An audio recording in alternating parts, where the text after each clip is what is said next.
On passe maintenant à notre conférence suivante. J'invite donc Martin Lavallée, producteur bovin laitier et grande culture de la ferme Belle-Vallée, à venir me rejoindre ici. Martin Lavallée a terminé sa formation en gestion et exploitation d'entreprises agricoles à l'ITA de Saint-Hyacinthe en 1992. Il devient alors actionnaire de l'entreprise laitière et de grande culture avec son père, sa mère et son frère Alain. Lorsque ses parents décident de transférer l'entreprise à leurs deux fils en 2006, Martin choisit de faire le saut en production laitière. L'entreprise est alors scindée en deux. La plus grande partie des terres est concédée à Alain pour les cultures commerciales et Martin et sa compagne Isabelle Marcoux deviennent propriétaires de la ferme laitière et d'une partie des terres pour subvenir aux besoins du troupeau laitier. Martin devient ainsi la troisième génération à exploiter cette entreprise laitière. Alors, on lui souhaite la bienvenue. Merci.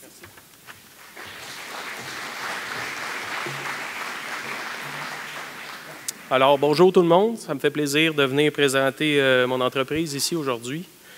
Je dois vous avouer que habituellement, je suis plus à l'aise en arrière d'un volant de tracteur ou de moissonneuse ou d'un pick-up qu'en arrière d'un micro. Donc, si je bafouille cet après-midi, je m'en excuse, mais je vais faire mon possible pour faire une bonne présentation. Alors, ça marche de même. C'est ça. Moi, je demeure à Saint-Marc-sur-Richelieu.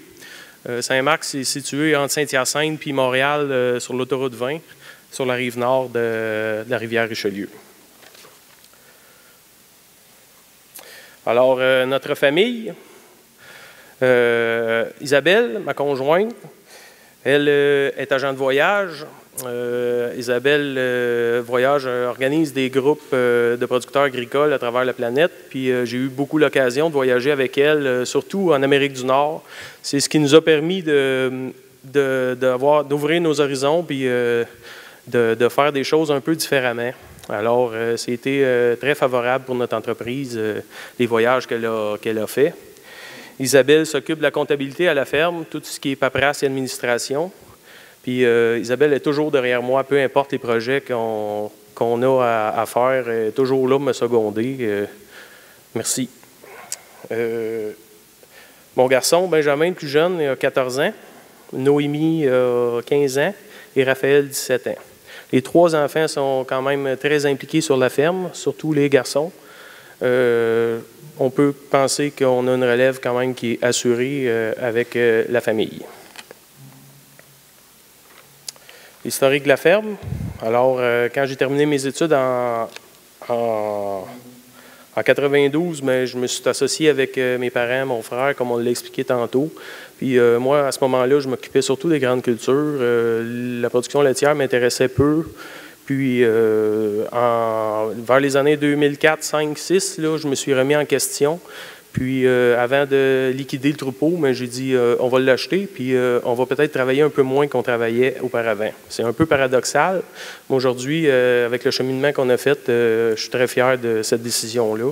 Je pense que c'est une production laitière, c'est une très belle production, qui est toujours en développement, puis qui est quand même, ça équilibre bien l'entreprise de grande culture avec la production laitière.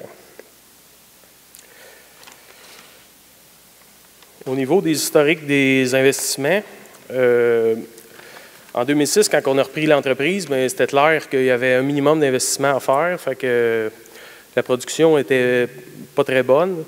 Puis la première affaire qu'on a faite avant de prendre les rênes, on a construit une étable à vacheterie pour donner le maximum de confort à nos vaches. Comme l'a expliqué la conférencière d'avant, c'était pas mal notre coup d'envoi de donner du confort à nos vaches taries.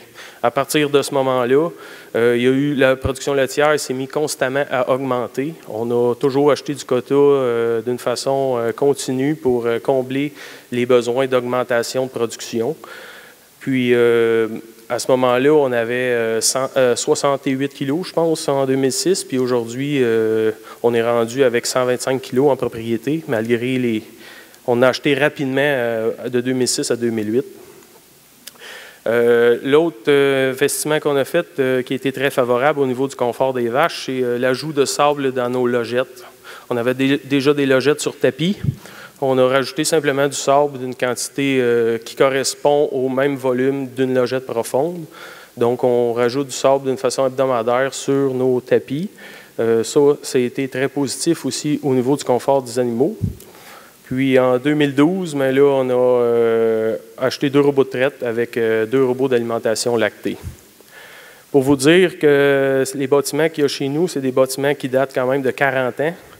Puis quand on a repris ça en 2006, on produisait 150 000 litres de lait dans une bâtisse qui mesure 50 pieds par 150 pieds.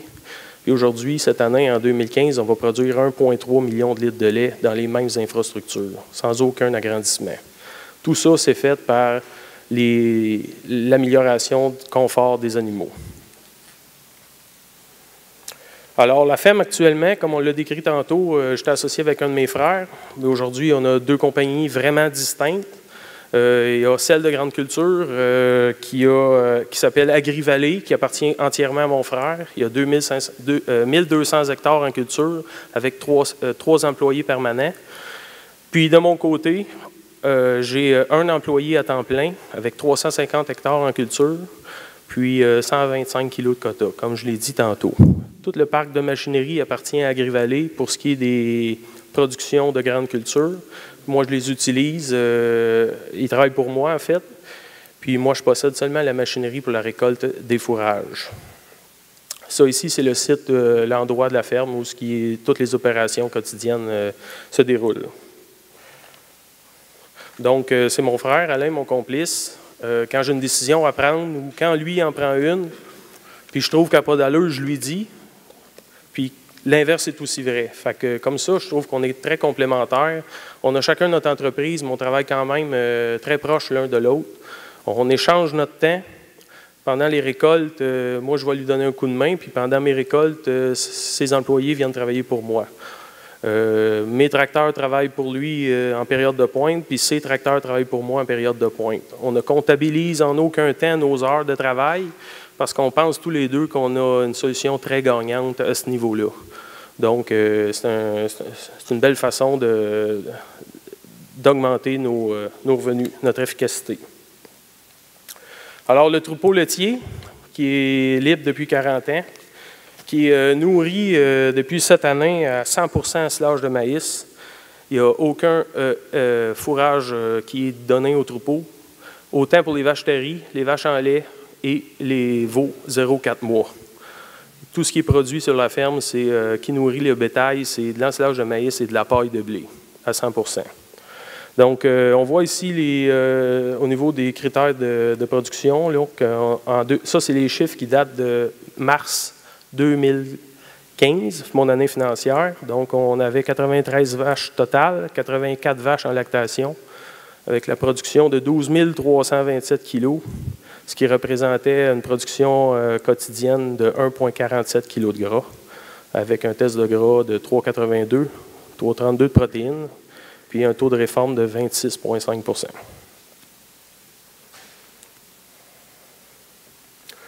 Au niveau, ça, c'est quelques résultats techniques qui sont quand même importants. Au niveau des revenus bruts par vache, 10 105 $ l'année dernière. Ça, moi, je ne vends aucun animal pour la génétique ou la vente pour la production. Moi, tous les animaux qui sont produits chez nous font que du lait, après sont réformés.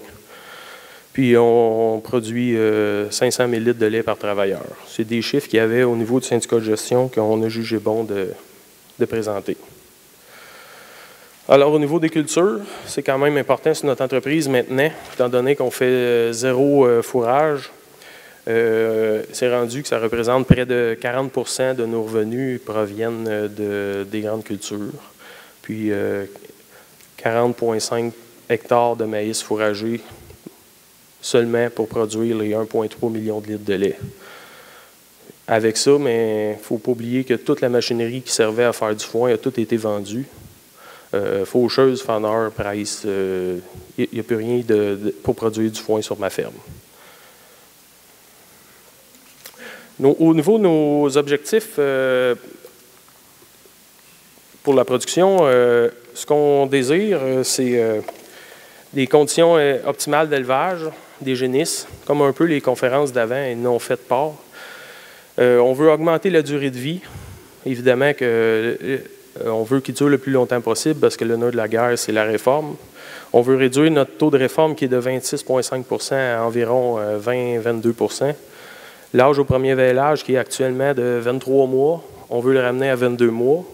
On nous l'a présenté tantôt, j'étais content de le voir, que c'est le point à 22 mois, c'est là où l'endroit le meilleur retour sur ton investissement. Puis, quand moi, je ne suis pas un passionné de la vache, de la production laitière. J'aime mon entreprise, mais il faut que ça fonctionne dans tout son ensemble. J'aime pas apporter des soins particuliers à un animal parce qu'elle est blessée, parce qu'elle est en problématique. Fait que moi, je veux que tout aille bien. Fait qu'on a changé un peu notre orientation au niveau de la génétique il y a 4 ans, puis on essaie de développer des vaches fonctionnelles. Ce que ça veut dire, ça, une vache fonctionnelle, vitement, c'est une vache qu'on ne connaît pas. Moi, j'aime ça avoir... Quand je rentre dans la ferme, je fais le tour de la ferme, ça m'arrive de temps en temps, je fais le tour, puis quand je ne reconnais pas les vaches, ça veut dire qu'elle va bien, qu'elle n'a pas eu de problème au vêlage, qu'elle n'a pas eu de problème au niveau de la reproduction, elle n'a pas de boiterie. Fait que... Il y a 4 ans, on a pris ce virage-là. Fait que ça décrit en fait une vache productive, fertile, durable, de plus petite stature. Et avec le dernier facteur qu'on a ajouté, c'est améliorer l'efficacité alimentaire.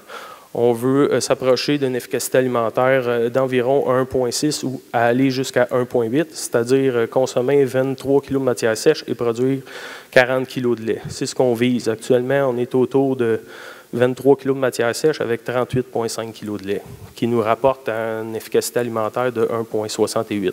Fait que tranquillement, on va atteindre les objectifs. Quand je parle de vaches plus petites, mais étant donné que mes infrastructures sont très, très, très petites, parce qu'en aucun cas, nos bâtiments respectent les codes de construction. Les vaches, ils ont 14 pouces de mangeoire par vache pour manger. Les stalles face à face, ils ont 14 pieds. Puis les stalles couchés au mur, ils ont 8 pieds. L'arrière-robot, il n'y en a pas. Puis entre le robot et la salle d'attente, mais c'est encore là des espaces très restreints. Donc, on veut une vache de plus petite taille pour essayer de mettre le plus possible de vaches dans la bâtisse, mais toujours en gardant la production élevée. Alors, le sujet aujourd'hui, l'élevage à forfait, ça m'a permis de solutionner des problèmes qui avait quand même assez considérable sur notre entreprise. Au niveau des rendements des fourrages, chez nous, dans notre région, il y a 1 année sur 5, la luzerne est exceptionnelle, comme cette année. Il y a 1 année sur 5, c'est que des pissenlits, puis les 3 autres années, mais c'est du foin qui pousse, puis avec des rendements un peu médiocres. Dans mon cas, c'était la partie où on avait une grosse amélioration à faire au niveau de ces hectares-là. Puis nourrir des tares, pas de foin, ça se fait pas. Des tares, ça se développe avec des fourrages.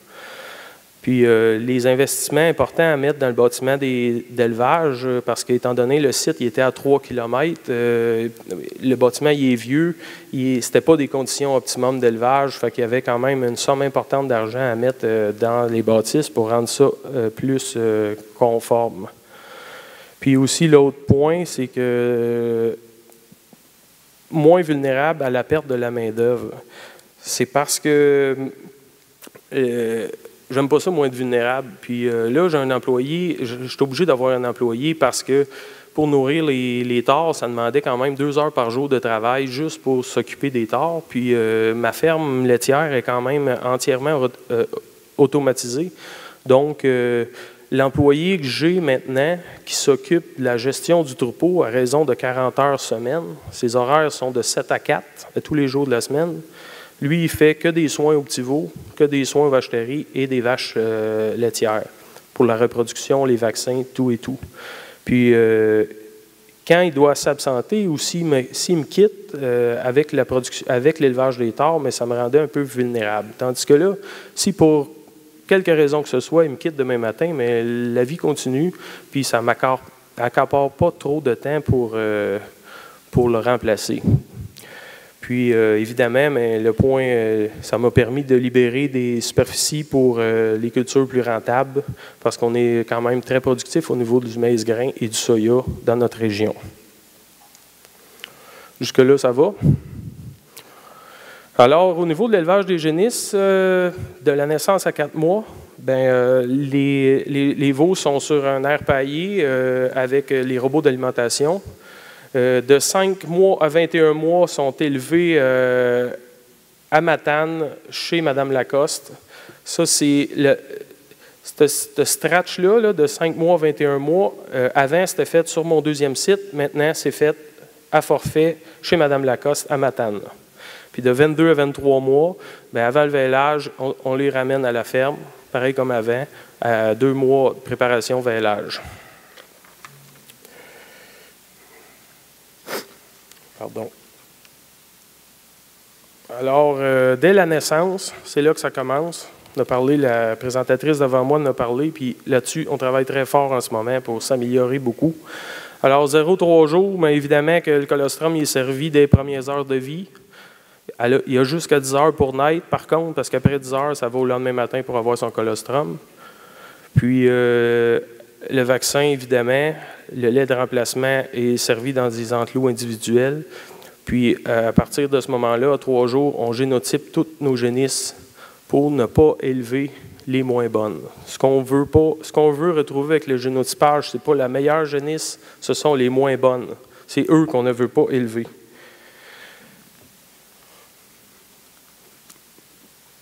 À partir de 4 jours jusqu'à l'âge de 4 mois, ils ont 3 groupes d'alimentation, soit de 4 à 29 jours. Ils reçoivent la moulée croissance avec le lait de remplacement à raison de 9 litres de lait par jour. On a un écornage sans douleur qu'on a parlé tantôt. Ici, à droite, la colonne de gain par jour, qui est de 725 grammes. Ça, depuis le mois de mai, on pèse toutes les génisses à tous les mois. Ma nutritionniste vient avec une balance, puis on pèse toutes les génisses pour connaître exactement les gains de chaque strate pour atteindre les maximums de gains par jour au niveau de notre élevage. Parce qu'on sait que la première lactation, elle se passe, il peut y avoir 1000 à 1500 litres de lait qui se passent dans les premiers 0,30 jours. Fait qu'on essaye de travailler le plus possible pour obtenir le meilleur gain quotidien. Pardon. Au niveau de 30 à 56 jours, on a instauré il y a 2 ans une nouvelle moulée croissance qui s'appelle le concept Rumimax. Le concept Rumimax, c'est une nouvelle alimentation pour ceux qui ne connaissent pas. Ça consiste à 85 % de moulée mélangée avec 15 % de paille hachée. Ils mangent ça à volonté. Puis, on a ici les gains encore quotidiens qui sont quand même assez importants. Et c'est très simple d'utilisation. Ils ont ça jusqu'à l'âge de 4 mois avant de quitter la ferme pour s'en aller à Matane. Les génisses de 4 à 21 mois sont chez Mme Lacoste à Matane, sont dans des logettes, des freestalls pour l'élevage avec des groupes là, mélangés avec ces animaux. Puis, à l'âge de 12 mois, les attache pour procéder à l'insémination. L'alimentation, c'est une alimentation qu'elle fait sur sa ferme. Moi, je n'ai donné aucune recommandation à Mme Lacoste. Elle nourrit mes animaux comme les siens. Puis, c'est tout poulé ensemble. Au niveau des soins avant le départ, là, de la CI au départ, bien, encore là, elles reçoivent tous les soins nécessaires là, pour avoir les vaccins, l'insémination. Au niveau de la CI, les choix de taureaux sont effectués par moi parce qu'à la naissance, on les a génotypés. Fait qu'à ce moment-là, on utilise seulement avec la stratégie du génotypage, on fait nos choix de taureaux. Puis la CI est réalisée par Mme Lacoste. Puis moi, je paye uniquement les frais vétérinaires s'il y a lieu d'avoir pendant ce temps-là.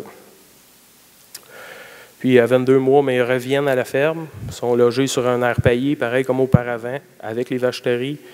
Beaucoup de paille, 10 kg par jour. Elles reçoivent une ration de préparation vêlage dès leur arrivée. Puis, on administre tous les vaccins nécessaires pour la meilleure santé possible. Pourquoi on a choisi Matane? Évidemment, c'est loin. Évidemment, c'est très loin. C'est que Mme Lacoste, c'est une amie de la famille. Puis, de fil en aiguille, on a jasé que je voulais peut-être faire l'élevage. Puis, elle m'a dit que ça m'intéresserait, moi. Mais c'est comme ça qu'on est en arrivé parce que suite à un incendie, elle a reconstruit dans les années 2008 son étable beaucoup plus grande que qu'est-ce qu'elle avait besoin. Puis là, mais la rareté du quota s'est intégrée à ça. Fait qu'elle avait une bâtisse beaucoup trop grande pour ses besoins. Fait qu'il y avait de la place pour mettre mes génisses. Donc, au niveau de Mme Lacoste, mais moi, je fais entièrement confiance parce que c'est une très bonne éleveuse. Pas besoin de s'interroger au niveau de la qualité de son élevage. C'est une très bonne productrice, puis elle a ça vraiment dans elle. Donc, moi, elle ne m'appelle pas pour me dire j'ai une vache, j'ai une tare qui a une boiterie, ou ci ou ça. Elle s'en occupe comme si ce serait à elle du début à la fin. Je ne veux pas avoir de téléphone pour quoi que ce soit. Tout ce qu'elle m'appelle, c'est quand, mettons, il y a une tare qui a 3 saillies, puis là, elle ne colle pas, puis là, elle dit qu'est-ce qu'on fait avec ça. De temps en temps, on met un tour de boucherie, sinon on l'élimine immédiatement. Puis pour Mme Lacoste, mais évidemment que elle, ça faisait son affaire d'avoir aussi mon troupeau parce qu'on a sensiblement les mêmes protocoles de vaccination. Puis pour elle, ça lui permettait d'avoir un employé à temps plein pour s'occuper de ses animaux et des miens. Et aussi, ça remplissait son étable parce que là-bas, il fait fret. Puis ça l'empêche de geler sa bâtisse. Donc au niveau du coût de production d'une tare de 23 mois chez nous, on commence avec une valeur de la génisse à 207 $. Ça, on peut mettre le chiffre qu'on veut. C'est un chiffre de référence qui a été en 2014, là, sur le coût d'élevage des tares. De toute façon, ce n'est pas cette strate-là qui nous intéresse. De la naissance à 4 mois, avec tout ce qu'on utilise, puis les moulées qu'on utilise chez nous, les vaccins, tous les soins qu'on apporte, ça coûte 709 $. De 5 à 21 mois, 1837 $. Ça, c'est le coût quotidien que je paye pour une tare à Matane. C'est 3,15 $ par jour que je paye, plus le transport. Fait que c'est facile à compter. C'est 3,15 $ plus un transport qui coûte 160 $ environ aller-retour. Ça revient exactement au même coût que moi j'avais sur mon entreprise à mon deuxième site. La façon que j'ai faite pour compter ce 1837-là anciennement, c'est que j'ai tout pris les charges de mon deuxième site, puis je l'ai divisé par le nombre de tares. Soit le coût quotidien de main-d'œuvre, de moulée, de foin et tout, puis on arrivait à peu près sensiblement au même montant. Fait que pour moi, faire élever à forfait ou élever moi-même, j'avais pas de risque. Le seul endroit où ce que je gagnais beaucoup, c'était au niveau des hectares fourragés que je faisais avec des marges négatives que j'ai remis avec des hectares positives. Fait que le pire qui pouvait m'arriver, c'est que je fasse mieux. Au niveau des 21 à 23 mois, ça coûte 767 $. Ça, c'est la période où ils sont chez moi, pour un total de 3 521 $ par tare à élever. Alors, l'orientation de la rentabilité, bien, si on prend les troupeaux chez Valacta de 10 722 kg, les 20 meilleurs, avec un taux de réforme de 35 %, ça prend 33 vaches par année. À 3 338 $ chacune, ça fait 110 000 $ de coût d'élevage. Chez moi, j'ai 12 327 kg. Mon taux de réforme est à 26,5 %. Ça me prend seulement 25 nouvelles vaches par année pour un montant de 88 000 $. Là, c'est sûr qu'on pourrait jouer un peu avec les chiffres parce que si ton taux de réforme est haut et le bœuf est cher, l'écart n'est pas aussi grand. Mais de toute façon, ce strip-là, ce qu'elle veut nous dire, c'est qu'il y a une économie à faire si on baisse notre taux de réforme. Si on le baisserait à 26,5 %, on pourrait 22 000 d'économie. Puis si je serais à 20 %, on aurait 43 000 d'économie. Mais de toute façon, ce n'est pas là qu'on économise encore beaucoup. Il y a d'autres places qu'on peut économiser beaucoup plus. C'est au niveau du vêlage plutôt qu'on a eu à la présentation avant. Si on fait un vêlage si on fait vêler à 22 mois versus 2 mois et demi plus tard, comme il est la moyenne des entreprises, bien, 2,4 mois à 30 jours par mois, ça fait à 30 litres de lait, on va chercher un revenu par tare de 919 $ en lait seulement. C'est là qu'on vient baisser notre coût d'élevage. Fait que si je pars de 22 mois et je le monte à 24 mois et demi, tout de suite, là, par tête, j'économise 919 $ que j'ai de profit, moins le coût d'élevage de 255, ce qui représente environ 1 200 $ de moins par tête. Rien que passer de 24 mois et demi à 22 mois. On considère que la production laitière de la tare a vie le même nombre d'années. En aucun cas, la littérature elle nous dit que la vache va vivre moins longtemps si on la fait véler à 22 mois versus 24 ou 25 mois. Donc, c'est là qu'est l'économie dans mon cas. Dans mon cas, je m'occupe énormément de mes 0,4 mois. J'essaie d'en élever le moins possible, puis je veux qu'ils veillent jeunes.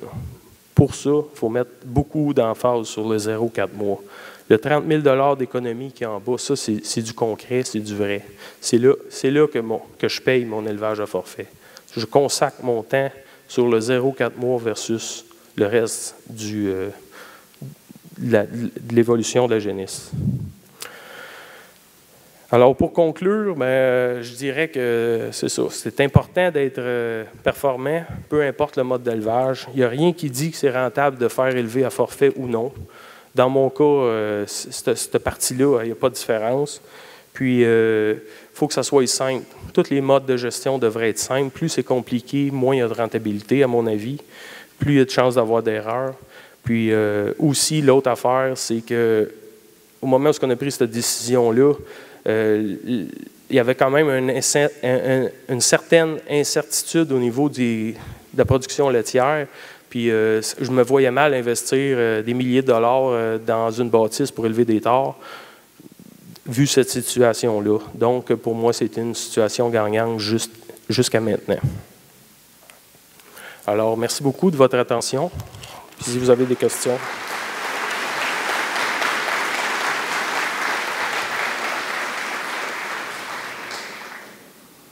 J'aimerais remercier M. Alain Fournier de sa collaboration pour le montage de cette présentation-là. Merci beaucoup, M. Fournier. On a une question en web diffusion.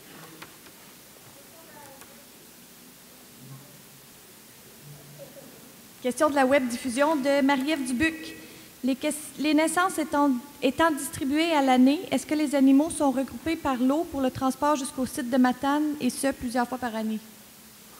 Oui, les animaux sont sont transportés par l'eau. Environ aux 6 semaines, il y a un groupe d'animaux qui part. Alors, je disais qu'ils partaient à 4 mois, là, mais ils peuvent partir de 3 mois et demi à 4 mois et demi environ. Puis ils reviennent environ entre 1 mois et 2 mois et demi avant le vêlage. C'est tout? Il n'y a pas d'autres questions? Bien, merci beaucoup, Martin.